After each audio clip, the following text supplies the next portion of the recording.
Mimosa d'Ami Carmichael. Chapitre 21. La bouteille d'huile vide. Elle n'était pas au bout de ses peines. Les garçons furent atteints d'une affection de la peau. Le pauvre bébé était couvert de plaques rouges et geignait nuit et jour. Mimosa aurait voulu les oindre d'huile, mais la bouteille était vide et l'argent manquait. Ce fut un moment pénible. Elle aurait pu emprunter, mais ce procédé lui répugnait. Non qu'elle eût jamais entendu dire ni lu que ce fût mal d'agir ainsi, mais son instinct la retenait. Notre Dieu sait ce qu'il en est, et il aura soin de nous. Il me donnera de la force et m'aidera à gagner davantage, si cela est bon pour nous, dit-elle à ses enfants. Cette nuit-là, lorsqu'elle entendit les pauvres petits pleurer et gémir, sa confiance dut être mise à une rude épreuve. Depuis bien des années, elle envoyait régulièrement par les enfants des offrandes d'action de grâce au Dieu des chrétiens qu'elle adorait. Quelquefois, le don n'était qu'une petite pièce d'argent, d'autres fois une poignée de sel seulement. L'enfant qui l'apportait le mettait sur le plateau, préparé pour recevoir les dons, et il s'en allait sans que personne demandât de qui cela venait. De fait, personne ne remarquait ces petites offrandes. Elles se confondaient avec les autres. Si le moindre de ces dons, épargné avec peine, avait été gardé par elle, ses enfants ne pleureraient pas à présent. Mais la pauvre mère chassa bien vite ses pensées. Elle fit agenouiller ses petits garçons près d'elle sur leurs nattes. « Notre Dieu peut encore nous aider en ceci, dit-elle. » Et elle pria, demandant le soulagement de leurs souffrances. Elle demanda aussi les forces nécessaires pour travailler, afin de pouvoir acheter ce dont elle avait tant besoin. Consolés et réconfortés, les enfants s'endormirent. Mais l'huile? Jamais durant les années écoulées, les sœurs de Mimosa n'avaient songé à lui envoyer quoi que ce fût.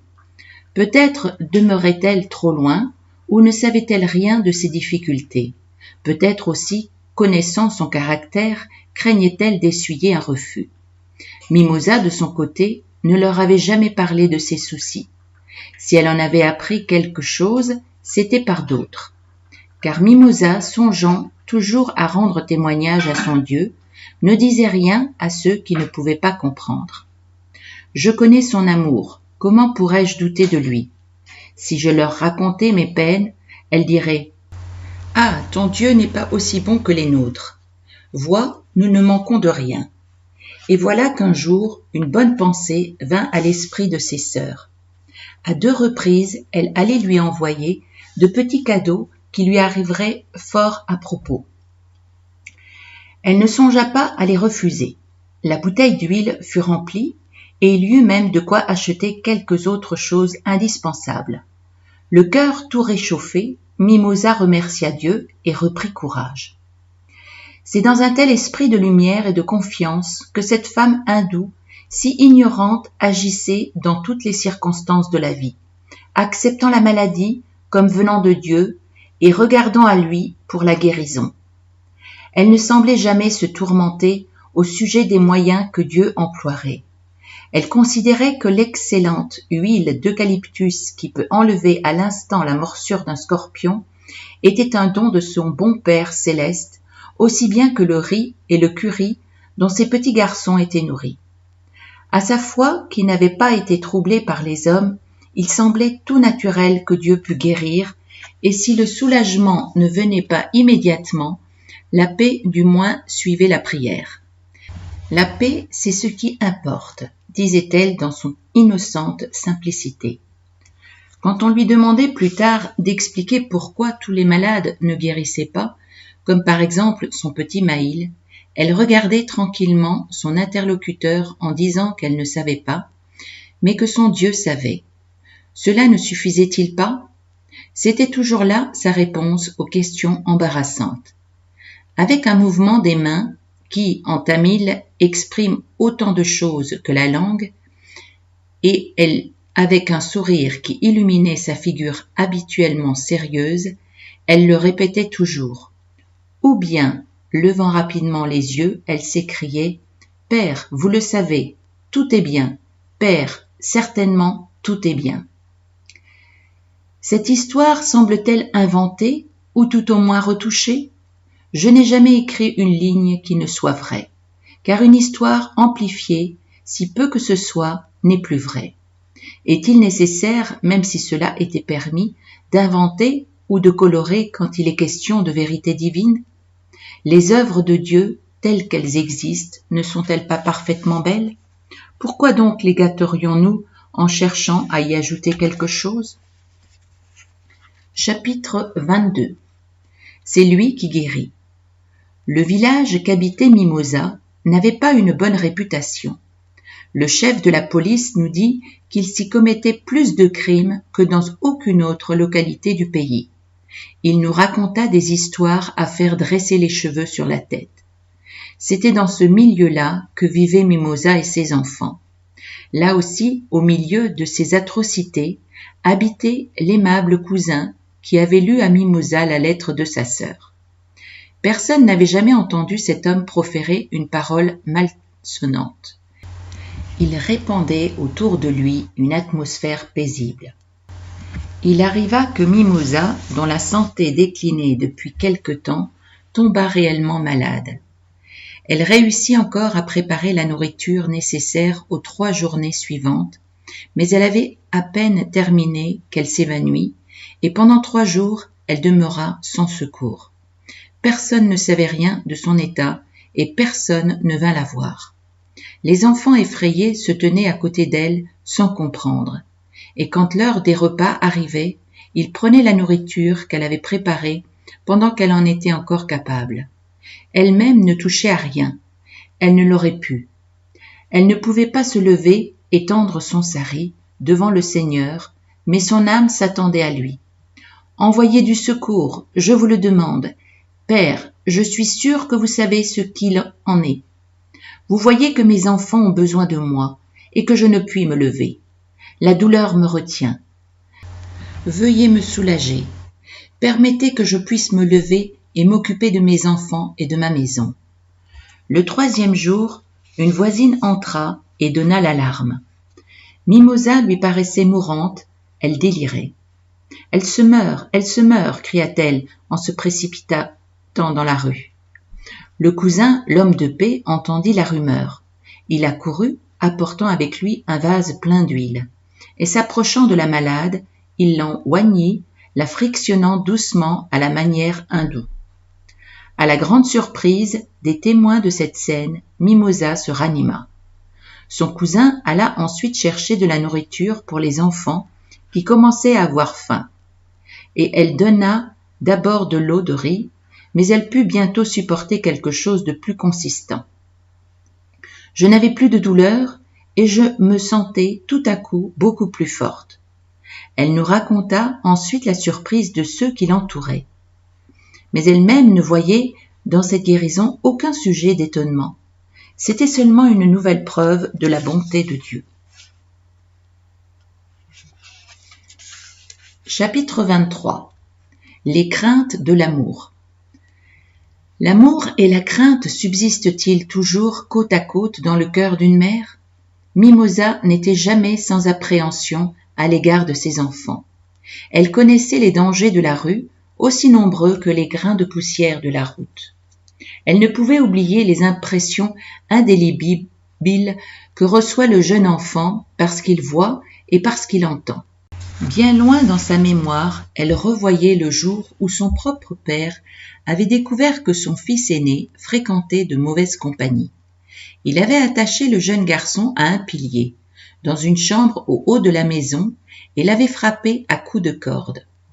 Puis, désespéré, il lui avait infligé la punition la plus terrible pour un père hindou, ce que l'on fait quelquefois à ceux qui veulent suivre Christ et l'ont confessé chez eux.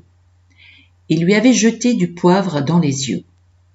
Mais tous ces moyens avaient été vains, car seul le Saint-Esprit peut changer un cœur. L'entrée de la maison avait été interdite aux coupables. Sa mère et ses sœurs ne le virent presque plus. Le père luttait seul avec son chagrin. Son fils avait gaspillé ses biens, mais cela n'était rien en comparaison du reste, et lorsqu'à la fin le jeune garçon déclara son intention de devenir chrétien, son père sourit amèrement, il ne pouvait rien faire de mieux. L'enfant arriva donc à la maison des missions, mais pas un mot de son passé ne parvint jusqu'à nous. Nous ne découvrîmes pas tout de suite la raison qui l'avait poussé à venir était son désir de faire des études de commerce. Il fut reçu avec joie et amour, comme une nouvelle âme à amener à la vérité. Mais hélas, il fit cruellement souffrir ceux qui lui témoignèrent de l'intérêt. Ce garçon devint un homme. Il retourna dans son village et chaque fois qu'il le pouvait, il blessait Mimosa par ses méchantes paroles. Mais cela ne lui faisait rien, pourvu qu'elle pût préserver ses fils à elle de son influence et d'autres semblables. Elle veillait attentivement sur eux, et malgré ses innombrables occupations, sa vigilance maternelle était rarement en défaut. Ses enfants étaient presque toujours avec elle, car il n'y avait personne qui partageât ses sentiments et personne à qui elle pût les confier. Il l'aidait dans le travail de la maison, ce qui était contre la coutume du pays, car aux Indes, les garçons ne servent pas, mais sont servis. Au commencement, ils murmurèrent. « Achète-nous une petite sœur, lui dirent-ils un jour. Elle balayera la maison, polira les objets en cuivre et aidera à faire la cuisine. Si nous en avions une, nous n'aurions pas besoin de travailler. » Mimosa sourit. Sagement, elle se rendait compte que cette éducation était bonne et elle dit à ses garçons que tout était pour le mieux ainsi, qu'ils la seconderaient si gentiment qu'elle n'avait vraiment pas besoin d'acheter une petite sœur. Chapitre 24. Louons-le en tout temps. La maladie des enfants avait épuisé les ressources de Mimosa et un jour arriva où de nouveau la pauvre mère n'avait rien à leur donner à manger. Elle se souvint des 2 roupies qu'on lui avait refusées et elle ne voulait pas s'exposer à un second affront. « Je le dirai à mon père », pensa-t-elle dans son fort intérieur. L'heure du repas de midi était passée depuis longtemps et il n'y avait aucun légume, ni même un grain de riz dans la maison. À ce moment-là, il était impossible à Mimosa d'aller travailler. Elle attira ses petits auprès d'elle. Elle leur avait enseigné à prier et leur avait dit que leur père ne les abandonnerait jamais. Depuis leur tendre enfance, il s'était agenouillé avec eux sur leur natte et avait entendu ses simples requêtes. Elle leur avait appris à remercier Dieu pour leur nourriture à la manière des chrétiens, comme elle l'avait vu faire à sa sœur dans cette mémorable après-midi qu'elle avait passée à la mission. « Nous louons Dieu quand nous avons de la nourriture, dit-elle aux enfants qui la regardaient, affamés et en larmes. Louons-le aussi quand nous n'en avons point. » Ils s'agenouillèrent ensemble. « Ô Dieu, ô vrai Dieu, ô Père, nous vous adorons, nous vous louons. » Puis elle demanda pour eux tous le contentement et le sommeil. Les garçons se couchèrent et s'endormirent, mais la mère ne put trouver le repos. Elle s'agenouilla et heure après heure, étendant comme d'habitude son sari devant Dieu, elle se rappela le proverbe de son père. Lorsque le jardinier arrose un grand nombre de plantes, n'en oublie-t-il pas quelquefois une petite ? Mes chers enfants et moi, nous sommes vos plantes. Vous avez à vous occuper du monde entier. Peut-être nous avez-vous oublié ce soir, mais qu'importe. Qui suis-je pour vous le rappeler ? Pourrais-je douter ? Je vous demande seulement de nous prendre sous vos ailes comme une poule prend ses poussins. Il était près de minuit. La maison était trop pauvre pour avoir de la lumière pendant la nuit. Les petits avaient prié dans l'obscurité, s'étaient couchés d'eux-mêmes et ces paroles, ainsi que beaucoup d'autres, car elle resta longtemps agenouillée, furent dites dans l'obscurité. Chez ces gens-là, les ténèbres sont le royaume des démons. J'ai parcouru un temps de choléra, les rues sont non éclairées du village de Donavur. Jamais on ne m'a ouvert, même dans les cas les plus graves. sans une question dénotant la crainte. Nous avions peur des démons. Telle était l'excuse habituelle quand enfin on me laissait entrer. Ce soir-là, dans les rues éclairées seulement par les étoiles, on entendit des pas. Ils s'arrêtèrent à sa porte. « Mimosa !» Elle reconnut la voix et ouvrit immédiatement. Et à la lumière du ciel étoilé, elle vit debout devant elle le cousin qui était déjà venu à son secours.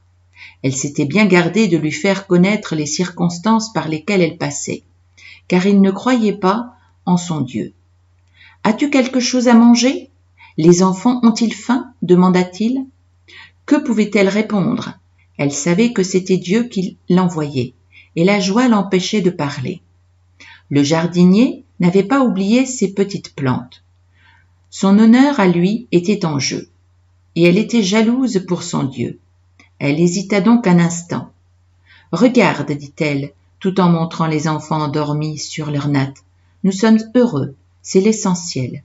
Cela ne vaut-il pas mieux encore que la nourriture ? Ils ont pleuré un peu d'abord, mais maintenant ils dorment. Notre Dieu les a consolés. » Mais le cousin ne l'entendait pas ainsi. Elle alluma dans une mèche qui trempait dans l'huile et réveilla les garçons. À cette lumière, les enfants étonnés virent une pleine marmite de riz accompagnée de légumes, comme il avait l'habitude d'en avoir. Le cousin ne pouvait expliquer sa venue. Tout ce qu'il sut dire, c'est qu'il n'avait pas pu s'endormir. Quelque chose le tenait éveillé et le poussait à leur apporter immédiatement de la nourriture. À la fin, obsédé par cette idée fixe, il était allé à son garde-manger, y avait pris le reste de son repas de la veille et le leur avait apporté.